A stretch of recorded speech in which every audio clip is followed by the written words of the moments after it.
दोस्तों आज हम सैर करने वाले हैं साउथ ईस्ट एशिया के सुंदर से देश वियतनाम की। इस देश का नाम दिमाग में आते ही पार्टी, बीचेस, सस्ती शराब और वियतनामी परियों की याद आने लगती है, जिनके बारे में फेमस है कि अगर कम पैसों में थाईलैंड का मजा लेना हो तो तुरंत वियतनाम चले जाइए, जहां पर थाई परियों की जगह वियतनामी परियां मनचलों के मन को बहलाने का काम करती हैं। जगह यहाँ आपको हो ची मिन सिटी देखने को मिलेगी। पटाया की जगह लव मार्केट में रंगारंग नजारे देखने को मिलते हैं। इतना ही नहीं, वियतनाम की गिनती अब एशियन टाइगर के रूप में भी होने लगी है। अगर 10 सालों तक यह देश इसी रफ्तार से विकास करता रहा तो यह टॉप 10 कंट्रीज में शुमार हो जाएगा। यहाँ की आबादी का 90% हिस्सा मोटरसाइकिल का उपयोग करता है। साथ ही इस देश में एक ऐसा गांव भी है जिसके नागरिकों ने आज तक धरती पर कदम नहीं रखा। इस देश में एक अजीब शराब तैयार करी जाती है, जिसमें चावलों की शराब को एक सांप के साथ बंद कर दिया जाता है। कुछ दिनों बाद सांप को निकालकर शराब पी ली जाती है।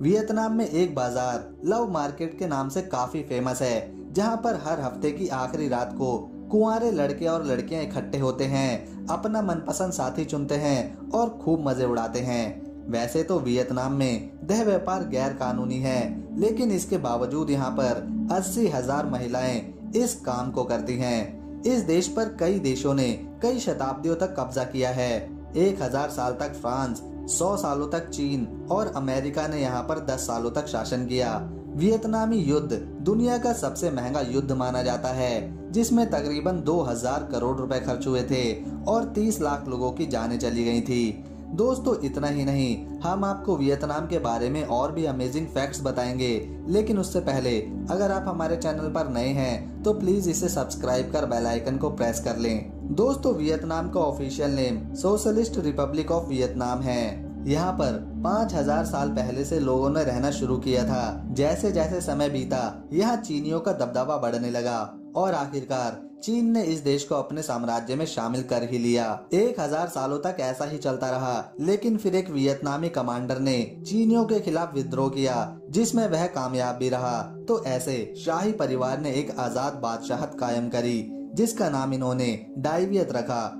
18वीं सदी में फ्रांस ने फिर से इस पर जंग का माहौल तैयार कर दिया तो कंबोडिया चीन के एक राज्य को 1858 में इंडो चाइना कॉलोनी में तब्दील करके वियतनाम पर कब्जा कर लिया गया, जिसमें चीन और फ्रांस की मिलीभगत थी। लेकिन किसी विवाद के चलते फ्रांस ने इंडो चाइना कॉलोनी को साल 1954 में छोड़ दिया। इसके कुछ ही सालों बाद इस देश को 2 हिस्सों में बांट दिया गया, जिसमें से एक हिस्सा उत्तरी वियतनाम तो दूसरा दक्षिणी वियतनाम कहलाया गया। परंतु उत्तरी वियतनाम दूसरे हिस्से से जनसंख्या और ताकत के मामले में मजबूत था। अपनी ताकत के जोर पर वियतनाम की कम्युनिस्ट पार्टी के लीडर हो ची मिन ने दक्षिणी वियतनाम पर कब्जा कर आजादी की घोषणा कर दी। जैसे ही वियतनाम ने आजादी की घोषणा करी तो तुरंत फ्रांस ने इस पर फिर से कब्जा करना चाहा और इस बार अमेरिका, रशिया और चीन जैसे देशों ने वियतनाम के खिलाफ जंग लड़ी और ऐसे दुनिया का सबसे महंगा युद्ध लड़ा गया, जिसमें 200 बिलियन डॉलर्स खर्च हुए और 30 लाख लोग मारे गए।